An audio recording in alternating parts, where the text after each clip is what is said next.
जय हिंद दोस्तों। समाजवादी पार्टी के वरिष्ठ और कद्दावर नेता मोहम्मद आजम खान ने जेल से इंडिया अलायंस के नेताओं को एक खत लिखा है, एक चिट्ठी लिखी है, खासकर मुसलमानों के लिए। दोस्तों इस वक्त सोशल मीडिया पर जबरदस्त तरीके से वायरल हो रहा है।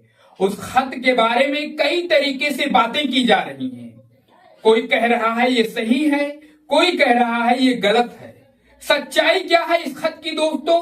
और आखिर आजम खान ने जेल से इंडिया अलायंस के नेताओं को मुसलमानों के लिए क्या संदेश भेजा है दोस्तों, इस रिपोर्ट में मैं आपको बिल्कुल संपूर्ण जानकारी दूंगा, पूरा खुलासा करूंगा कि आखिर पूरा मामला क्या है।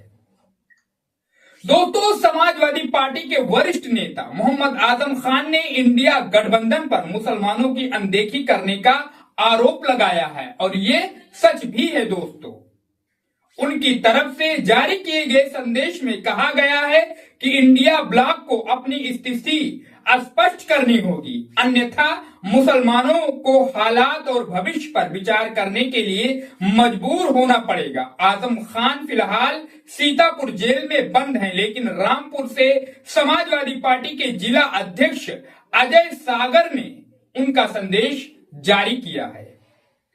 दोस्तों संदेश में कहा गया है कि समाजवादी पार्टी रामपुर में हुए जुल्म और बर्बादी का मुद्दा संसद में उतनी ही मजबूती से उठाए जितना संभल का, क्योंकि रामपुर के सफल तजुर्बे के बाद ही संभल पर आक्रमण हुआ है। रामपुर की बर्बादी पर इंडिया गठबंधन खामोश तमाशाई बना रहा है और मुस्लिम लीडरशिप को मिटाने पर काम करता रहा है। इंडिया ब्लॉक को अपनी स्थिति स्पष्ट करनी ही होगी, अन्यथा मुसलमानों को हालात और भविष्य पर विचार करने के लिए मजबूर होना पड़ेगा। ये खत दोस्तों, ये बातें उस खत में लिखी हुई हैं। आपको हम स्क्रीन पर उस खत की कुछ झलकियां दिखाने की पूरी कोशिश कर रहे हैं।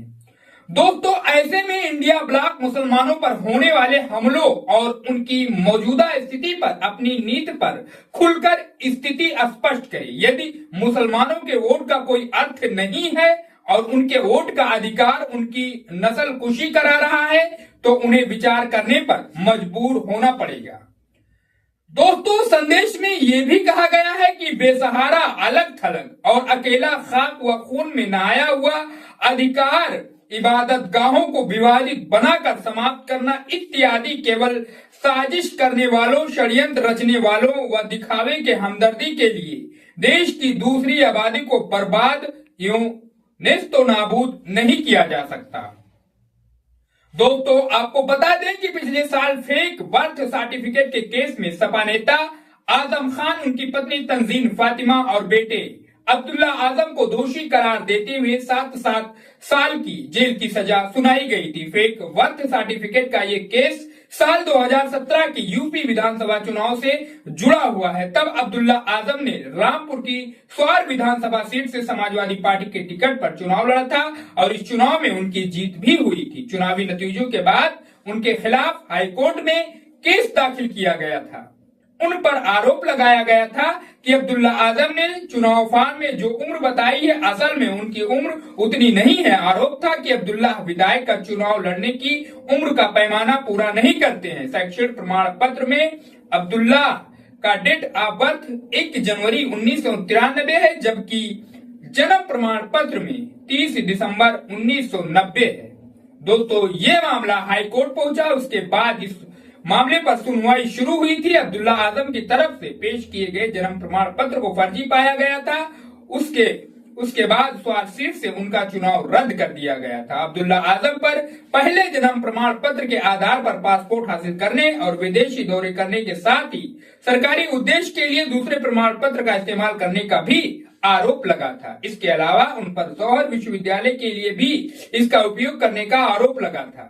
अब्दुल्ला आजम के पास 2 अलग अलग जन्म प्रमाण पत्र हैं। एक 28 जून 2012 को रामपुर नगर पालिका ने जारी किया गया था, जिसमें रामपुर को अब्दुल्ला आजम का जन्म स्थान के रूप में दिखाया गया। वहीं दूसरे जन्म प्रमाण पत्र मामले में जनवरी 2015 में जारी किया गया था, जिसमें लखनऊ को उनका जन्म स्थान बताया गया था।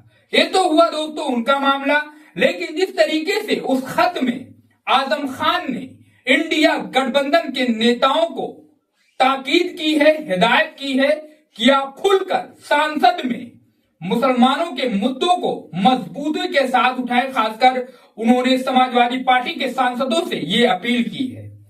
अब दोस्तों देखने वाली बात होगी कि सदन में क्या इस बात को जो आजम खान ने कही है अपने खत में, उसको अखिलेश यादव और उनके सांसद तरजीह देते हैं?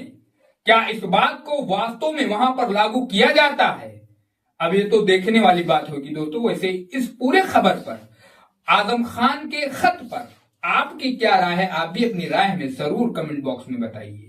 वीडियो अच्छा लगा हो तो चैनल को जरूर सब्सक्राइब करो दोस्तों, क्योंकि हम आपके लिए ऐसे ही देश और प्रदेश की सच्ची पॉलिटिक्स की खबरें लाते रहते हैं। मिलते हैं नेक्स्ट वीडियो में, तब तक के लिए जय हिंद, जय भारत।